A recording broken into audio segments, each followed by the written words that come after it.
Welcome to a new episode. My name is Gemma and today we're going to be taking another deep dive into the Evercade. I'm going to tell you guys, or refresh you guys as to what this could be. My dog is going to tell you some of her opinions, and we're going to be taking a look at the brand new cartridges sent to me by the lovely team over at Evercade. Thanks guys for sending them over for review. We're going to be taking a look at cartridge 15, 16, 17 and 18, but it doesn't equate to 4 games guys.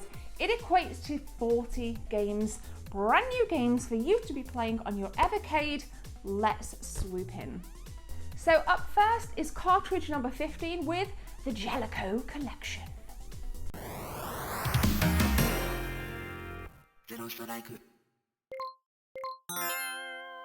So a tidbit of information about these following 4 cartridges, as everything's the same as before in that we get colour manuals, we get the physical cartridge itself, but I noticed in some of the cases, this being the Pico Collection too, you get some cool stickers.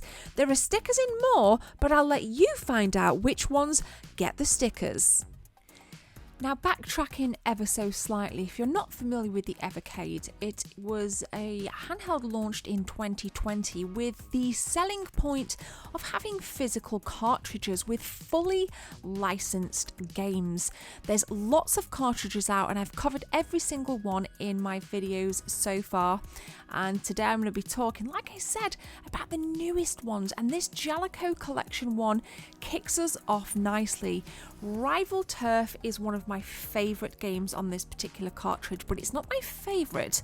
I'll talk through my favourites. Now, if you're familiar with Final Fight on the SNES or the classic beat 'em up style of, say, something like Streets of Rage, then you'll be very familiar with how Rival Turf plays. Every single game has the same in-game menu with save states, load states, etc. It's really easy just to navigate back to the menu and dive straight back into the next game should you feel that you have the need to do so. On this particular cartridge, we have 10 games included. There are some on here that I don't really care for. There is a baseball game called Bases Loaded. Now, obviously for me, here in the UK, we don't have baseball, so I think you've got to be mindful of what is it you're looking for in these cartridges, because I dare say something like Bases Loaded on this particular cartridge might be more familiar and more appealing to the American market. So if you're in Britain or anywhere else that doesn't play baseball, just bear that in mind.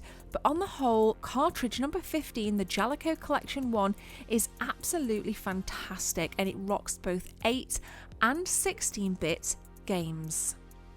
Now, a couple of highlights from cartridge 15 were Earth Defense Force, and I'm also going to talk about Operation Logic Bomb. Earth Defense Force was this really cool shoot 'em up game, very, very fast and very reminiscent of the old school arcade shoot 'em ups, something that I really, really enjoyed, and I found myself getting lost in this title.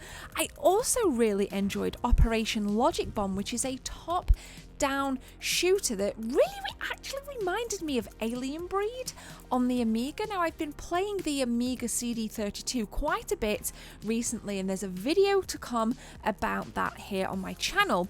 And obviously I've been playing Alien Breed, so when I first tried Operation Logic Bomb on my Evercade, I found myself nestling in nostalgia within nostalgia. This is a great cartridge guys, and you've got to check it out.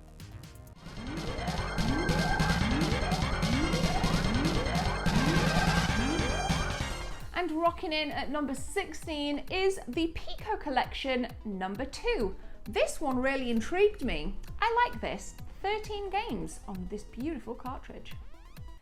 13 games on the Pico Collection 2, predominantly sport titles with the gorgeous addition of Top Racer, which is basically Top Gear on the Super Nintendo, which was one of my favourite races outside of Mario Kart. Now, I have to admit, whilst this intrigued me initially, the more I started to play this particular cartridge, the less I felt enthralled, and that's because I'm not a huge fan of football games, but there were some good titles, and if you're into your 8, 16 and 32-bit games, you will find all of that goodness on Pico Collection cartridge Cartridge 2, which is actually Evercade Cartridge 16, if you were to just have a quick gander on their website. So it's a good cartridge. I really did enjoy the Top Racer.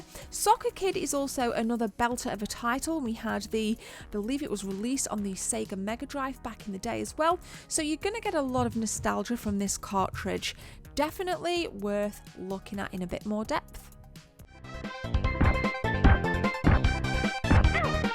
Staying with this Pico Collection 2, Racing Fever is another game that has to be shouted at, or shouted about rather, from the hilltops, because this adds some lovely versatility in being able to select different kinds of cars, different colours, and then you're racing in a Micro Machines-esque top-down style of racer.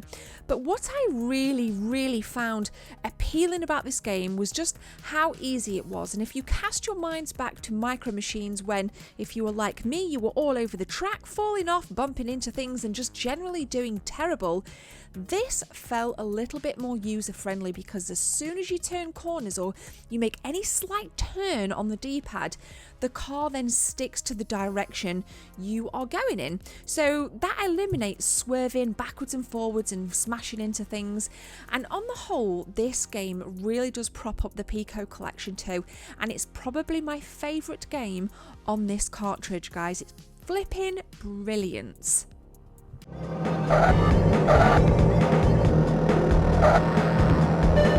Cartridge 17 with Indie Heroes Collection Numero Uno. Oh my goodness, Indie Heroes Collection 1 not only has the best box art out of these 4 cartridges, but it has the most games balanced perfectly with the highest quality in my opinion. Now, should you choose to buy this cartridge, I feel you'll get the most value for money.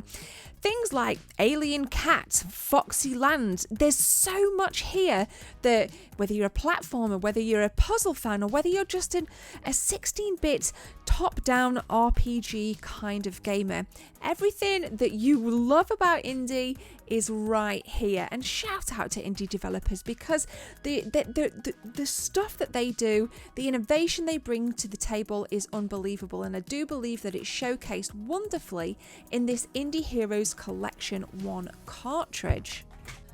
And Guna is one of my favourite titles on Indie Heroes Collection 1, because I've always been a fan of the top-down RPG 16-bit pixel goodness, and for me this just oozes nostalgia. There's kind of, I instantly noticed when I killed my first slime that it reminded me of the slimes in Dragon Quest, and there was just lots of little touches of flair that I really liked. When you go between screen to screen, you go through a door, there's very minimal lag in between the scenes transitioning, so it seems like the game flows really well also. And I just think that this is a great piece of software on the Evercade, and I'm looking forward to playing it a hell of a lot more. Now, the graphics on some of these games on Indie Heroes is absolutely phenomenal. Like I said, 8 and 16-bit sprites, whether it's colour or black and white, you name it, I dare say you'll find some charm here. I certainly did. And speaking of charm, Foxyland oozes charm. Check out that foreground, midground and background. This game takes everything that is great about retro gaming. You see a little bit of Alex Kidd, you see a little bit of Sonic, you even see a little bit of Mario, and it just blends it all in, and it works so darn well.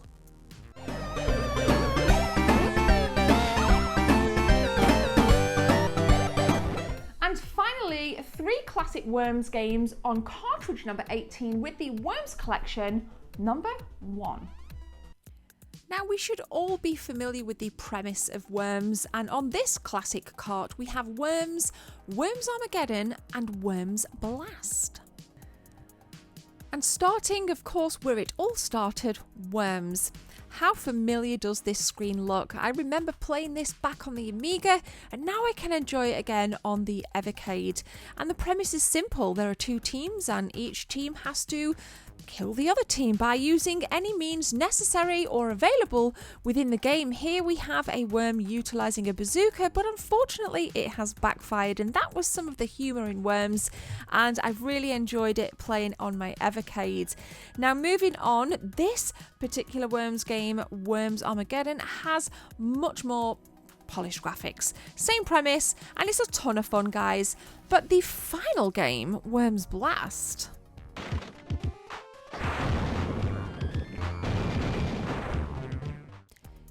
Worms Blast takes a very different take on things, with gameplay reminiscent of that of Puzzle Bobble. Definitely not my kind of game, and I must admit with this entire cartridge I haven't spent that much time, and that's probably because I'm so familiar with the Worms series. We can play all of these 3 games on many different consoles that for me it doesn't seem as appealing on the Evercade, but if you're a die-hard Worms fan, this one's for you. There's no doubt in my mind that this little device packs a powerful punch. And whilst there's lots of complaints floating about the internet about how this thing looks, I think it stays true to its classic 80s vibe, with the flashes of red amidst the white background and little pops of grey on the buttons and D-pad. I've really enjoyed the Evercade so far, and I'm looking forward to the new stuff that they've got coming out. And if you haven't got yourself an Evercade, go and check out the boys below and pick up more information. Maybe I didn't give you enough, maybe you want some more. Their website and everything that you need to know is linked in the description. I make no money from any sales. I was merely sent these to review for free. So thank you very much for watching this episode, and I'll catch you guys in the next one. See you soon.